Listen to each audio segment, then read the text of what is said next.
शैक्षिक नवाचार अंकों का चमत्कार, या इसको ऐसा भी बोल सकते हैं अंकों का चमत्कार शैक्षिक नवाचार।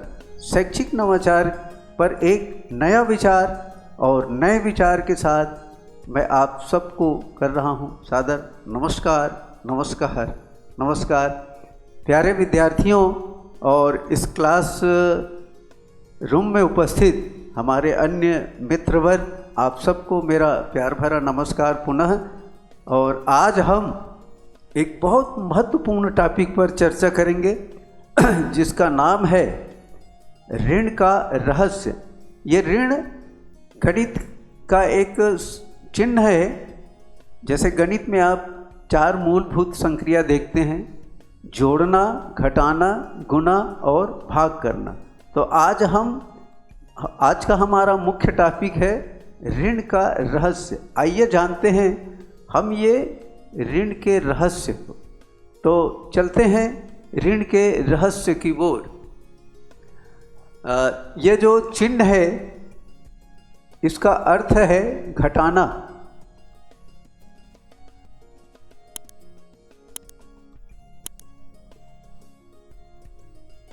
घटाना। अब हम ये देखेंगे कि इसको अंग्रेजी में क्या कहा जाता है। ये जो हम हिंदी में उसको ऋण कहते हैं, ऋण का अर्थ है घटाना, लेकिन अंग्रेजी में उसी को कौन बताएगा? आप बता रहे हैं, बहुत बहुत धन्यवाद। ऋण को अंग्रेजी में क्या कहते हैं? माइनस कहते हैं। आइए देखते हैं ये माइनस। प्यारे विद्यार्थियों, माइनस 2 शब्दों से मिलके बना है।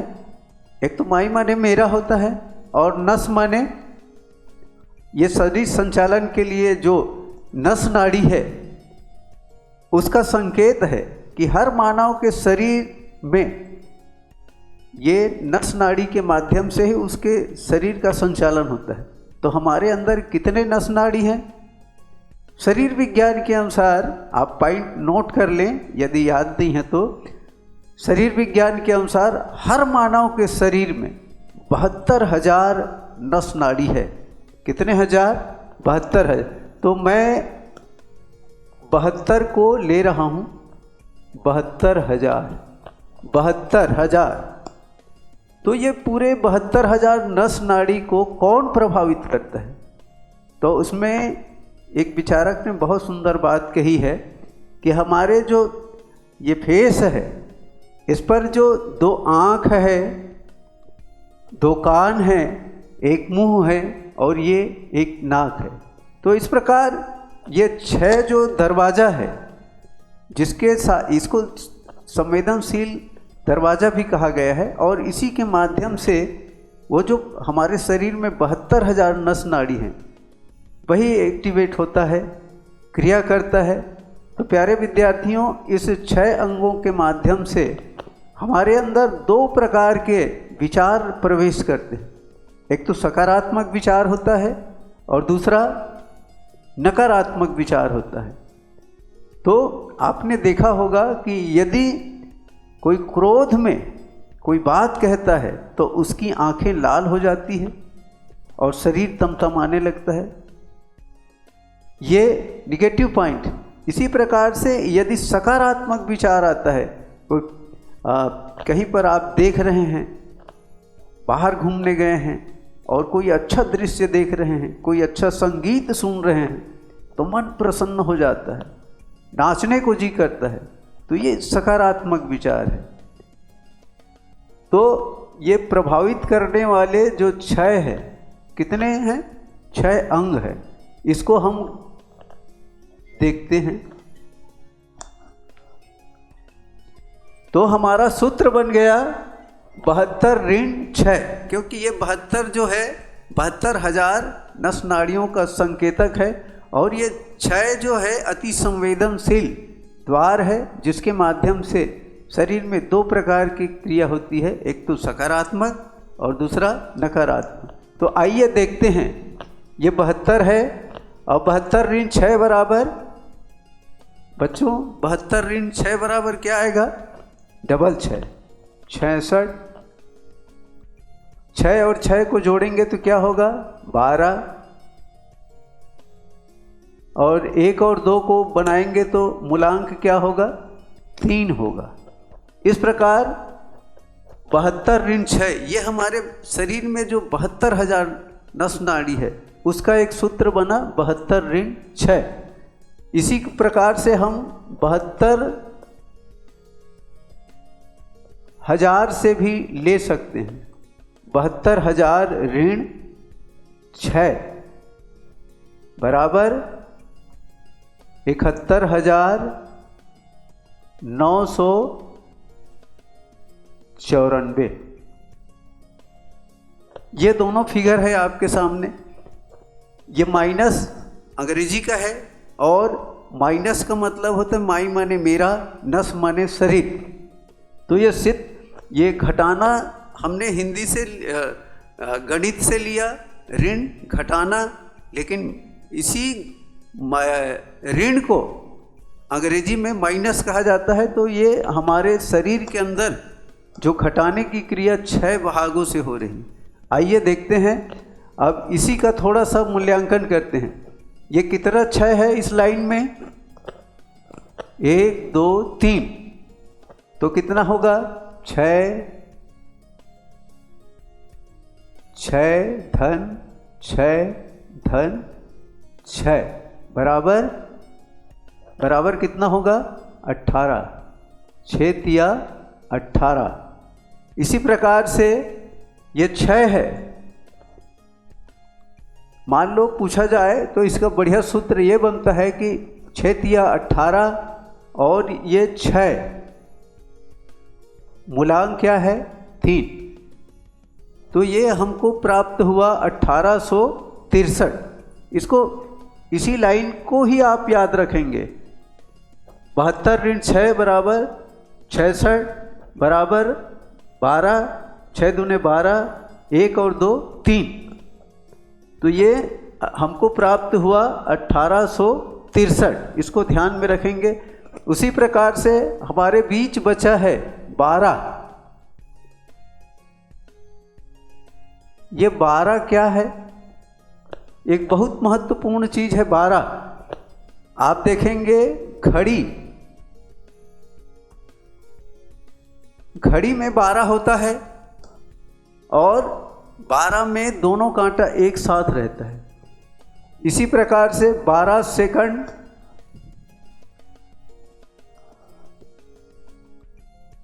12 सेकंड में आएगा, 12 मिनट होगा, 12 घंटा होगा, 12 महीना होगा, 12 साल होगा। और आपने देखा होगा ये तारीख भी होता है, किसी की जन्म तिथि भी आती है 12, तो हम यहां लिख देते हैं जन्म तिथि। ये 12 इतने विधाओं को दिखा रहा है। 12 में घड़ी, यहीं पर जब 12 बजता है तो एक शब्द आता है दोपहर। इसको दोपहर कहते हैं, दोपहर। ये 12 का पूरा डायग्राम है। आइए आगे बढ़ते हैं। हमारे बीच हमको प्राप्त हुआ 1863। इसी प्रकार से 72,000 ऋण 6 को हमने जोड़ा, 71,994 आया। इसका योगफल देखिए, 7 रेख 8, 9 8, 17, 17 3 20 और 6 26 और 4 30। प्यारे विद्यार्थियों, इसका योगफल कितना हुआ 30। और ये 30 का यदि हम मूलांक लेते हैं तो 3 आता है। ये दोनों देखिए, इसमें भी 3 मूलांक है, इसमें भी 3 मूलांक है। इसको 30 को हमेशा याद रखेंगे। आइए देखते हैं, ये जो 6 है छह जो विकार है, मनुष्य के अंदर छह विकार होता है, काम, क्रोध, लोभ, मोह, मत्सर, अहंकार। ये छह विकार ही मानव को ग्रसित कर लेता है। और जब ये वो छह विकारों से ग्रसित हो जाता है तो अपने माता पिता के ऋण को, प्रकृति के ऋण को और समाज के ऋण को वो समझ नहीं पाता। इसलिए महात्मा गांधी ने ये छह विकार को जीतने के लिए समाज को एक बढ़िया संदेश दिया था। 3 बंदरों का उदाहरण, बुरा मत देखो, बुरा मत सुनो, बुरा मत बोलो। ये महात्मा गांधी जी का सिद्धांत था कि ये जो छह बुराई है इस पर विजय पाने के लिए हमें महात्मा गांधी के उस सिद्धांत को अपनाना चाहिए। ऋण का अर्थ कृतज्ञता ज्ञापित करना है। जैसे हमको माता पिता ने जन्म दिया है तो हम उसके ऋण को अदा करें। ऋण का एक और रहस्य है कृतज्ञता ज्ञापित करना, अपने से बड़ों का, अपने समाज का, परिवार का, माता पिता का ऋण अदा करना। ये ऋण हमें सिखलाता है। तो इस ऋण के रहस्य को सबसे पहले किसने जाना? तो गोस्वामी तुलसीदास जी ने बहुत सुंदर पंक्ति दी है। प्रातः काल उठ के रघुनाथा, मात पिता गुरु ना वही माथा। श्री राम जी जो भगवान होते हुए भी अपने माता पिता का, गुरुजनों का, अपने से बड़ों को रोज प्रातः काल प्रणाम करते थे। ये कृतज्ञता है, माता पिता के प्रति ऋण अदा करना। ऋण का मतलब एक जो हम मानव तन पाए हैं, ये हमारे लिए एक कर्ज तो है माता के प्रति। तो भगवान राम के संदेश को हम आत्मसात करें और हम लोग भी अपने माता पिता का, अपने गुरुजनों का, अपने से बड़ों का प्रणाम करना सीखें। मेरे प्यारे विद्यार्थियों, मैं आप सबसे भी यही गुजारिश चाहूँगा कि आज के बाद से आप लोग भी प्रतिदिन अपने माता पिता को प्रणाम करना सीखें और उनका जो उपकार है, उनकी जो कृतज्ञता है, उनसे ऋणी होने के लिए हम निरंतर प्रयास करें। इन्हीं शुभकामनाओं के साथ आइए आगे बढ़ते हैं और कृतज्ञता ज्ञापित माता पिता के हमेशा आज्ञा का पालन करते रहना चाहिए। ये हमें भगवान राम सिखाते हैं। और ये भगवान राम कौन है? दुनिया के लिए वो भगवान हैं, पर छत्तीसगढ़ वासी उसके साथ, राम के साथ एक बढ़िया रिश्ता जोड़ लिए हैं। उनको भांचा कहते हैं। तो मैं 2 लाइन में कहना चाहूँगा। छत्तीसगढ़ की बेटी कौशल्या, भगवान राम की माता का नाम कौशल्या है। छत्तीसगढ़ की बेटी कौशल्या, छत्तीसगढ़ के भांचा राम, छत्तीसगढ़ की पुण्य धरा, तुम्हें कोटि कोटि प्रणाम, कोटि कोटि प्रणाम, कोटि कोटि प्रणाम। तो श्री राम जी ने ऋण के रहस्य को जाना और उन्होंने कहा, जननी जन्म भूमिश्च स्वर्गादपि गरियसी, अर्थात जननी और जन्म भूमि स्वर्ग से भी बढ़कर होती है। इसलिए किसी शायर ने बहुत खूबसूरत बात कही है माँ के चरणों के लिए कि माँ के चरण में वो शक्ति है जो स्वर्ग के दरवाजा को भी खोल सकती है।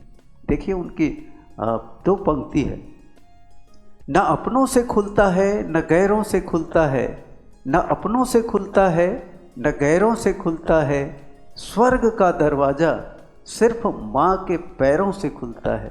तो मैं सभी माता बहनों को प्रणाम करता हूँ और आइए चलते हैं हम लोग भी माता पिता के एहसान को, उनके उपकार को, उनके कृतज्ञता को आत्मसात करें और सबका सम्मान करना सीखें। यही ऋण का रहस्य है। तो ऋण के रहस्य को श्री राम ने जाना, माता पिता का आज्ञा पालन करके वो राजपाट को त्याग करके 14 वर्ष के लिए वनवास में निकल गए। और वो जब वनवास से आए, 14 वर्ष के लिए वनवास में चले गए और वो वनवास काल में उसमें उल्लेख मिलता है दंडकारण्य में आए थे, और ये दंडकारण्य छत्तीसगढ़ का बस्तर कहलाता है। तो वहाँ प्रभु राम ने एक जो आतंक था उसको भय मुक्त किए थे। ऐसे प्रभु राम को हम पुनः नमन करते हैं जिनका संबंध हमारे छत्तीसगढ़ से जुड़ा हुआ है। तो आइए, राम ने पहले ऋण के रहस्य को जाना, उसके बाद किसने जाना, उसके बाद किसने जाना, यही इस ऋण का रहस्य है। पहले राम ने जाना, ऋण के रहस्य को राम ने जाना, उसके बाद किसने जाना। तो ये 72 ऋण 6। आइए इसी पर चर्चा करते हैं। मैं यहाँ फिर से लिख देता हूँ 72 ऋण 6, 72 ऋण 6। ऋण के रहस्य को किसने जाना, राम के बाद किसने जाना। तो आइए हम चलते हैं 72 ऋण 6 की ओर। और 72 ऋण 6 का अर्थ आप सब समझ चुके हैं। 72 ऋण 6, तो इसने मानव शरीर तो है 72,000 नस नाड़ियों से बना हुआ। तो इसने प्रश्न किया कि मैं कौन हूँ, मैं कौन हूँ। तो वो अपने ही मन से प्रश्न कर रहा है कि मैं कौन हूँ, इसका उत्तर कौन देगा। तब एक उत्तर आया उसकी अंतरात्मा से, मैं बताऊंगा। तो उनसे पूछा कि आप कौन हैं। तो वो बोले, आपने धारावाहिक देखा होगा, एक रामायण सीरियल रामानंद सागर जी का और एक महाभारत सीरियल B.R. चोपड़ा जी का, जिसमें जब शुरुआत होती थी तो एकदम खनकदार आवाज़ में बोलते थे, मैं समय हूँ, मैंने सृष्टि के विकास विनाश सबको देखा है, मैं समय हूँ। तो उस समय ने उनसे कहा कि मैं समय हूँ, मैं तुम्हारे प्रश्नों का उत्तर दे रहा हूँ कि तुम कौन हो। यह जानने के लिए तुम्हें एक सूत्र दे रहा हूँ कि इस सृष्टि में, इस संसार में जो भी इंसान है, वो हर एक इंसान 7 दिन के अंदर जन्म लेता है, 7 दिन के अंदर वो जीवन जीता है और 7 दिन के अंदर ही उसकी मृत्यु हो जाती है।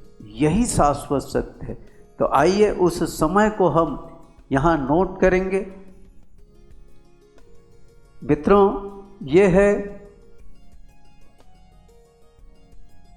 ये एक जो है ये हर एक आदमी के लिए है। ये 7 दिन है, 7 दिन के अंदर जन्म होता है और ये 7 दिन के अंदर ही उसकी मृत्यु होती है।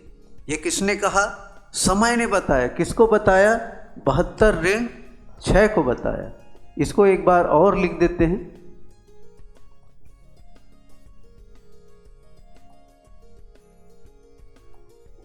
इसका योग कितना होगा? इसका योग देखिए, 1 7 8 8 7 15 5 20 2 22। इसी प्रकार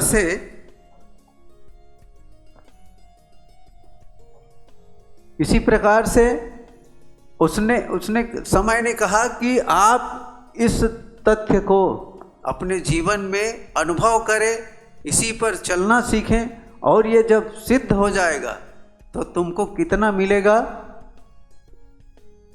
176 मिलेगा। अब ये 176 क्या है? ये 176 मिलेगा। उसको समय ने बताया कि आप ये 7 दिवस के अंदर ये समय का जो महत्व मैंने बताया, इस पर यदि जीना सीखेंगे, अनुभव करना सीखेंगे, तो अंत में आपको 176 मिलेगा। तो इसका खुलासा हम धीरे से करेंगे। ये एक क्या है? हर एक आदमी के लिए है, प्रत्येक के लिए है। 7 दिन है, और 6 जो है ये विकार है, ये विकार है। इसी के लिए महात्मा गांधी ने 3 बंदरों का उदाहरण दिया था।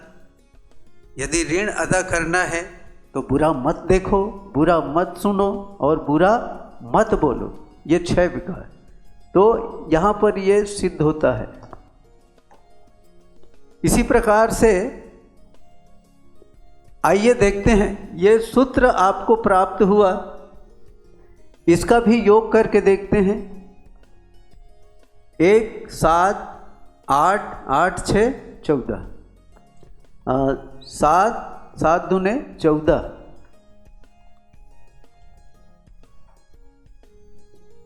तो ये हमारा सूत्र मिल गया।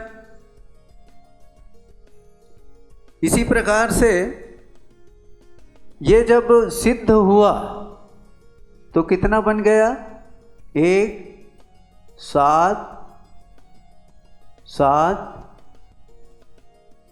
7 और 176।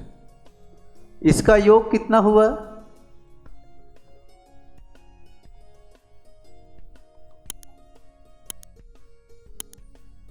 इसका योग आता है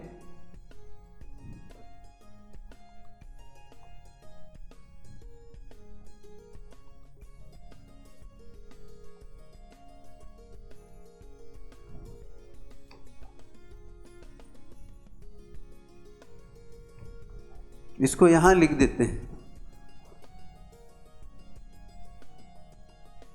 17,77,176। इस प्रकार आप देख रहे हैं, हम शुरू किए थे 72 ऋण 6। इसका रहस्य क्या है?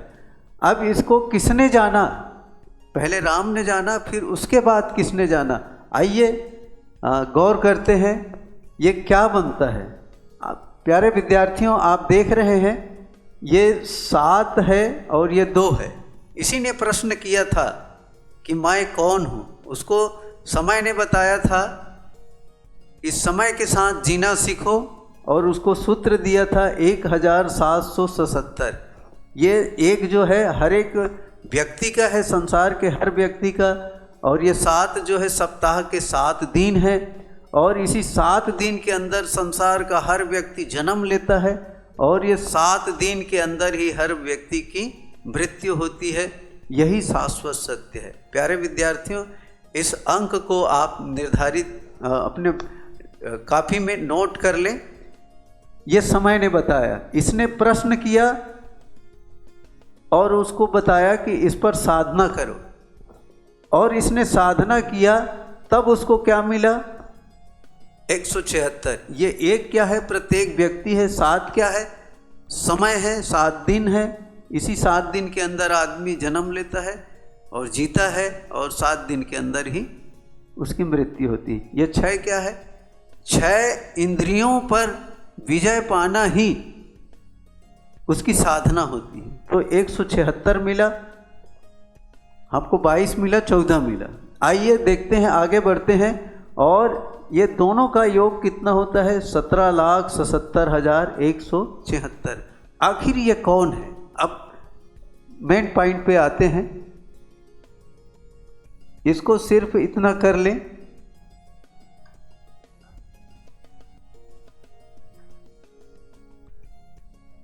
ये कौन बन गया?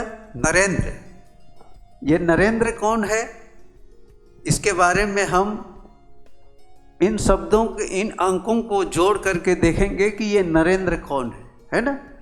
तो ये 2072 ऋण अपन शुरू किए थे। इसी प्रकार से इनको जो मिला, इनको जो समय ने बताया था कि आप इसकी साधना करो, शाश्वत सत्य की, 1777। ये 1777 क्या है? ये प्रत्येक व्यक्ति का है, और 7 दिन में जन्म, 7 दिन में मृत्यु, यही शाश्वत सत्य है। इसकी साधना करना। इसकी साधना किसने की? इसके साधना से क्या होता है ये देखिए।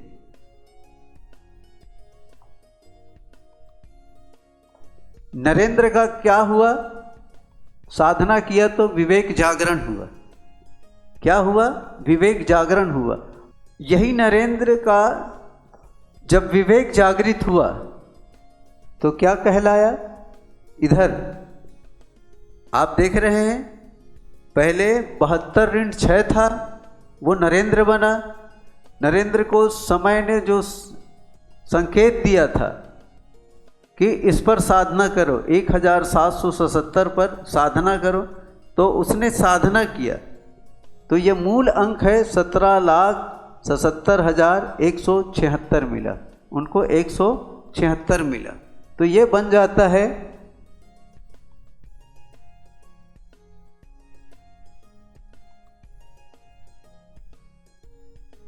विवेकानंद। इस प्रकार आप ताली बजा सकते हैं। बढ़िया। तो हम कहाँ से शुरू किए थे? 72 ऋण 6 से। 72 ऋण 6 अर्थात हमारे नस शरीर में जो 72,000 नस नाड़ी है, इसको कौन प्रभावित करता है? ये 6 विकार प्रभावित करता है। तो इसको सबसे पहले किसने जाना? ऋण के रहस्य को राम ने जाना। उसके बाद किसने जाना? स्वामी विवेकानंद ने जाना। और आइए देखते हैं कि स्वामी विवेकानंद का जन्म कब हुआ। यहाँ देखिए, ये 12 लिखा है, 72 ऋण 6 12 में जन्म तिथि भी लिखा है ना। तो ये 12 जनवरी, अभी कौन सा महीना चल रहा है? नया वर्ष चल रहा है। तो उनका जन्म तिथि 12 जनवरी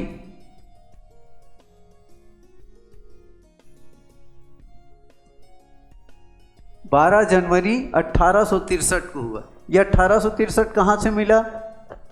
6 धन 6 धन 6, 6 तिया 18, और ये 6 जो है 6 विकार और 3 जो है इसका मूलांक है। तो ये 12 जनवरी 1863 को स्वामी विवेकानंद का जन्म हुआ था। और उसी प्रकार से स्वामी विवेकानंद ने इतिहास में प्रसिद्ध है कि स्वामी विवेकानंद ने भारत का विश्व में परचम लहराया था।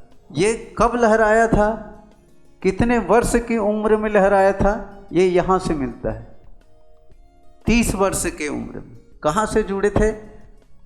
72,000 ऋण 6 से हमको जो प्राप्त हुआ है 71,994, जिसका योग होता है 30।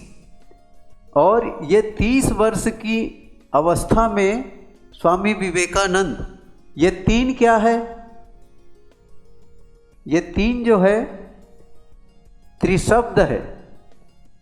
ये 3 जो है ये स्वामी विवेकानंद की आयु है 30 वर्ष। 30 वर्ष में ही उन्होंने विश्व धर्म मंच पर भारत का परचम लहराया था। ये कहाँ से निकला है? 72,000 नस नाड़ी में हम 6 का माइनस किए थे तो तब मिला है। अर्थात हम 1863, ये उनकी जन्म तिथि है, इसमें 30 को जोड़ते हैं तो ये 3 और 9 8 और ये, अर्थात वो शिकागो धर्म सम्मेलन में भारत का प्रतिनिधित्व कब किए थे?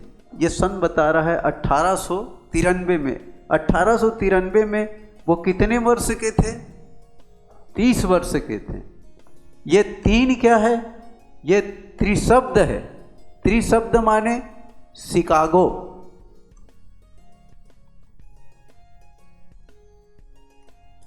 शिकागो ये त्रिशब्द है। शिकागो 3 शब्दों से है, 3 अक्षर से है, त्रिअक्षर बोलते हैं इसको, शिकागो। तो उसमें शिकागो में विवेकानंद ने क्या कहा था? सबसे पहला शब्द था मेरे प्यारे भाइयों और बहनों, और इतनी जम के ताली बजी थी कि वो पूरा धर्म मंच तालियों की गड़गड़ाहट से गूंजते रहा। एक चीज़ और बता दूं प्यारे विद्यार्थियों, कि जिस समय विवेकानंद जी शिकागो गए थे तो उस समय हमारा देश गुलाम था, और ऐसे धर्म मंच में, विश्व धर्म मंच में भारत को हे दृष्टि से देखा जाता था, क्योंकि वो गुलामी की जंजीरों में जकड़ा हुआ था। तो विवेकानंद को बहुत कम समय दिया गया था बोलने के लिए, अंत में दिया गया था।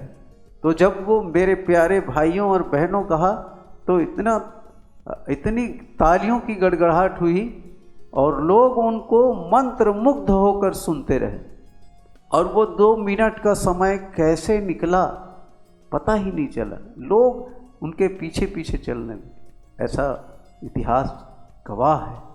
तो हम यहाँ उनको देख सकते हैं कि 1863 में उनका जन्म हुआ और 30 वर्ष की आयु में 1893 में वो शिकागो धर्म सम्मेलन में भारत का परचम लहराए थे। इसी प्रकार आपको बता दें कि विवेकानंद का जो नंबर है, नामांक है, वो है 17,77,176। एक बार और लिख देता हूँ, 17,77,176। प्यारे विद्यार्थियों, इसका योग देखिए, 1 7 8 7 15 15 7 15 5 20 2 22 23 7 30 और 1 36। ये 36 का आंकड़ा आ गया। विवेकानंद के नाम के जो अंक हैं उसमें 36 आता है। तो ये 36 क्या है? 36 क्या है? 36 बराबर, इसमें आप 116 जोड़ें तो ये बन जाता है छत्तीसगढ़। छत्तीसगढ़। तो स्वामी विवेकानंद छत्तीसगढ़ कब आए थे? इनके नाम के साथ जुड़ा हुआ है, देख लीजिए, इनके नाम के साथ 36 जुड़ा है। तो ये संयोग है कि जिनके नामांक में 36 है वो छत्तीसगढ़ आए थे। कब आए थे?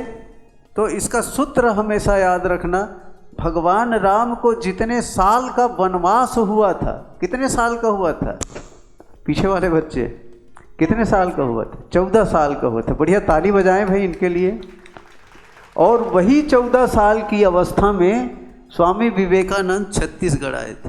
तो ये भगवान राम का 14 साल और स्वामी विवेकानंद के उम्र 14 साल, ये छत्तीसगढ़ से जुड़ता है। तो इसको हमेशा याद रखेंगे। इसी प्रकार से 14 साल, 14 वर्ष की अवस्था में, अर्थात इसमें आप 14 जोड़ेंगे तो 1877 आता है। तो उसमें भी डबल 7 है, इनके नाम में भी डबल 7, 4 बार 7 है। अब आइए देखते हैं, इनका योग 36 होता है और इधर भी योग 36 आया है। इसके साथ देखते हैं, इसको जोड़ के देखते हैं। प्यारे विद्यार्थियों, एक सूत्र यहाँ तैयार होता है कि स्वामी विवेकानंद के नामांक में 7 कितने बार आया है? 1 2 3 4 बार। 7 कितने बार आया है? 4 बार आया है। आप इसको मैं फिर से बना देता हूं, वे का नंद, मिस ना हो इसलिए ये यही अंक है 17,77,176। ये अंक कहाँ से मिला था? 72-6 ने प्रश्न किया था कि मैं कौन हूँ। तब समय ने उसे उत्तर दिया था कि आप 1777 की साधना करेंगे तो आपको 176 मिलेगा, और 72-6 ने साधना किया, उसको 1777 मिला, और पूरा अंक जो है 17,77,176 हुआ। और उसका नामांक है 36। 36 पहले से ही उनके नाम के साथ जुड़ा है, तो वो 14 वर्ष की अवस्था में छत्तीसगढ़ आए थे। और आपको बता दें, ये 4-7 जो है 4 बार आया है। इसी तरह से आप देखेंगे 4-7 और ये 36 है। 36 उनके साथ जुड़ा हुआ है 36। ये 36 और इनके जन्म की जो तिथि है, मूलांक क्या होगा? 12 और 2 को जोड़, या 1 और 2 को जोड़ने से क्या होगा? योग करेंगे तो 1 और 2 3। ये मूलांक यहाँ पर है। तो हम 36 में 3 को और जोड़ देते हैं, तो ये कितना हो जाएगा? 39। अर्थात इसका उम्र जो है 39 वर्ष की हुई टोटल। 3 मूलांक, ये 39 वर्ष की आयु तक उनका जीवन रहा। और ये जन्म के साथ उनके मृत्यु की तिथि या समाधि तिथि जो बोलते हैं, ये 4/7/1902 है। अर्थात 39 साल वो जीवित रहे। 1863 में 39 साल को यदि जोड़ते हैं तो 9 3 12 का 2 हासिल का 1, 6 3 9 और 1 10 का 0 हासिल का 1, 8 और 1 9 और ये 1902। इस प्रकार से 4 जुलाई 1902 को वो समाधि लेते हैं बेलूर मठ में। इस प्रकार स्वामी विवेकानंद का हम 72 ऋण 6 के माध्यम से ये सूत्र तैयार हुआ। और 36 उनके नाम के साथ जुड़ा हुआ था। छत्तीसगढ़ में वो 2 साल रहे। 1877 से 1878 79 में फिर वो वापस गए थे।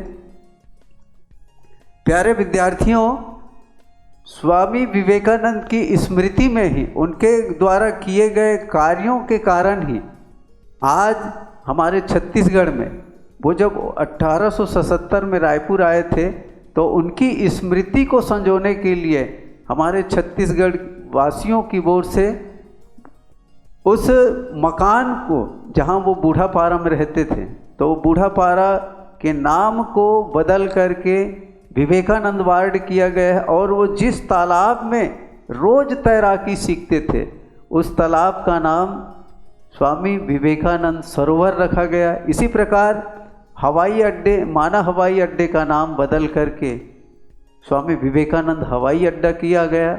और आपको मालूम है कि हमारे छत्तीसगढ़ में स्वामी विवेकानंद आश्रम आमापारा में स्थित है। तो इस प्रकार छत्तीसगढ़ वासियों की ओर से भी स्वामी विवेकानंद के ऋण को अदा करने के लिए उनकी स्मृतियों को संजोया गया है। भविष्य में और अच्छे अच्छे कार्य होते रहेंगे। और इसी शुभ धन्यता के साथ आइए इसका समापन करें। 72 ऋण 6 अर्थात मनुष्य के शरीर में 72,000 नस नाड़ी है और उसका प्रभाव इन 6 अंगों के माध्यम से होता है। जिसे महात्मा गांधी ने 3 बंदरों के माध्यम से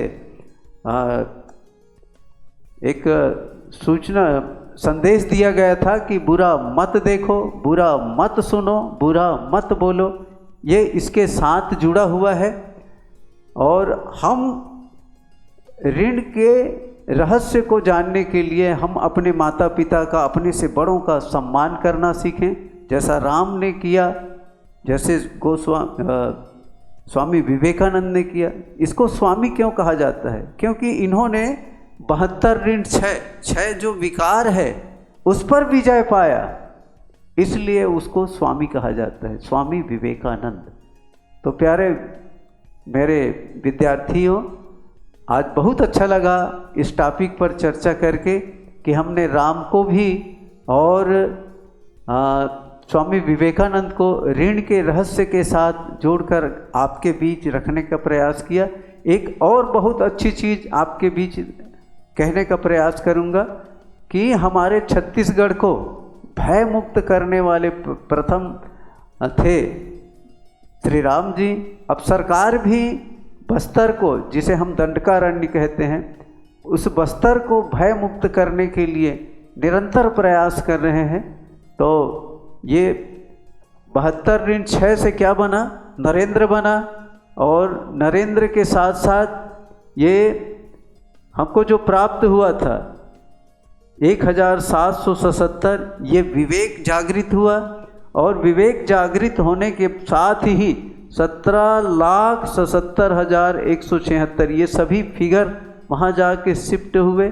तो ये किसका नाम बना, स्वामी विवेकानंद का नाम बना। तो हम ऋण के रहस्य को विवेकानंद के माध्यम से समझने का प्रयास किए कि विवेक जागृत होने के बाद बालक नरेंद्र विवेकानंद कहलाया। और उसी ने भारत की सभ्यता, संस्कृति, संस्कार को शिकागो धर्म सम्मेलन में 30 वर्ष की अवस्था में, ये शिकागो धर्म सम्मेलन में जाके भारत का परचम लहराया। तो ऐसे युवा भारत के स्वप्न दृष्टा के ऋण को हम चुका तो नहीं पाएंगे, लेकिन हाँ, उनके पद चिन्हों पर चलने का प्रयास हम सब जरूर करें। उनका एक ही ध्येय था, उठो, जागो और तब तक चलते रहो जब तक तुम्हें मंजिल प्राप्त न हो जाए।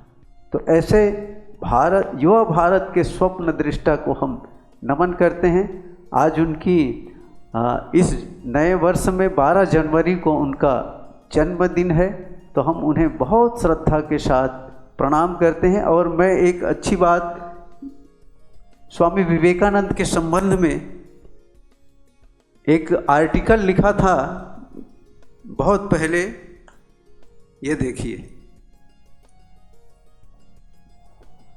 12 जनवरी को जन्मे अल्पायु और दीर्घायु। ये 12 जनवरी 1863 को जन्मे थे और मात्र 39 साल तक के जिए थे स्वामी विवेकानंद। और 39 साल में भारत के नाम को पूरे विश्व पटल पर स्थापित किए थे। ये उनके पद चिन्हों पर चलने वाले महर्षि महेश योगी हैं। इनका भी जन्म 12 जनवरी 1901 को हुआ था। जब स्वामी विवेकानंद 1902 को समाधि लिए थे, तो उसके ठीक 1 वर्ष पहले 1901 में इनका जन्म हुआ था।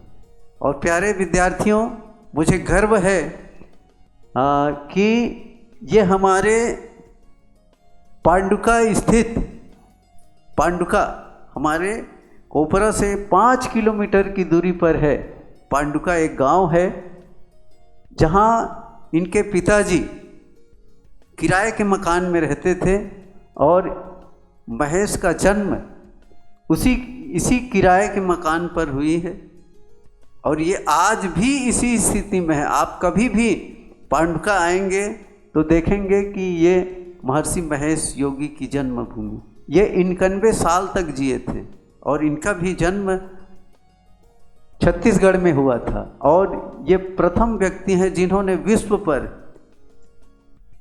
विश्व मुद्रा में राम की प्रतिमा प्रचलित किए थे। और महर्षि महेश योगी के बारे में तो आप सभी जानते हैं। और इससे भी स्वामी विवेकानंद से भी कम उम्र के यदि कोई थे तो वो थे शंकराचार्य। ये सबसे अल्पायु थे। ये केवल 32 साल जिए और पूरे भारत में चारों दिशाओं में शंकराचार्य मठ की स्थापना की, केवल 32 साल जी करके। ये 32 साल जिए।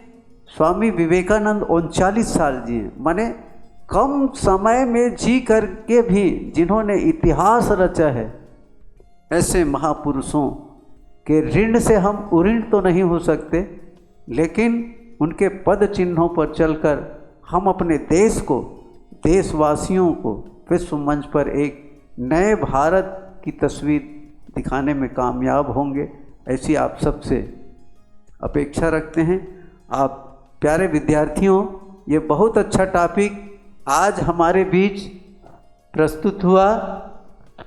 72 ऋण 6 ऋण का महत्व है अपने माता पिता के ऋण को अदा करना, है ना।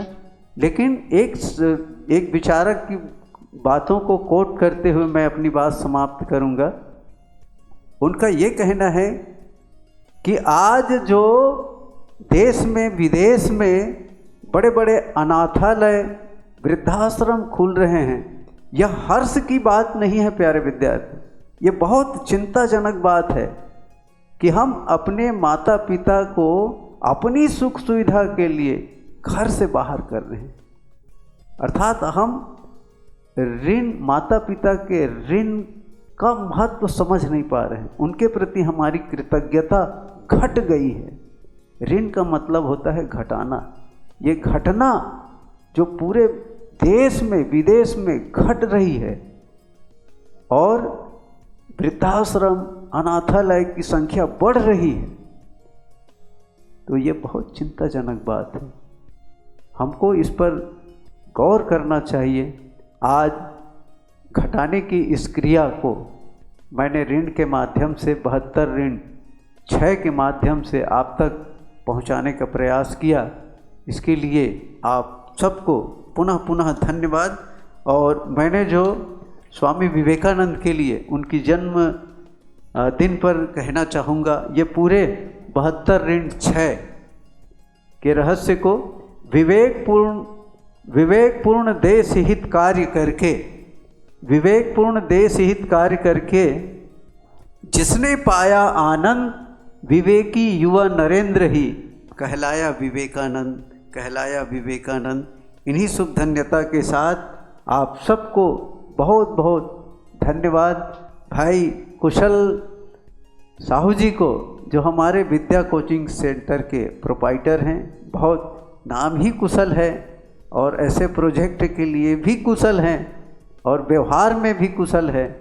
तो कहीं ना कहीं ये उसके माता पिता और उनके परिवारजनों के ऋण की अदायगी के लिए वो ये सब कर रहे हैं। आप सबको बहुत बहुत धन्यवाद। और स्वामी विवेकानंद का जो जन्मदिन है 12 जनवरी, वो तो 1963 को जन्म लिए थे। हम 2026 में हैं। इनके साथ भी हम उस युवा भारत के स्वप्न दृष्टा स्वामी विवेकानंद को आप सब की ओर से, पूरे छत्तीसगढ़ वासियों की ओर से नमन करते हैं। यही हमारे आज के मूल टॉपिक 72 ऋण 6 का रहस्य है। बहुत बहुत धन्यवाद।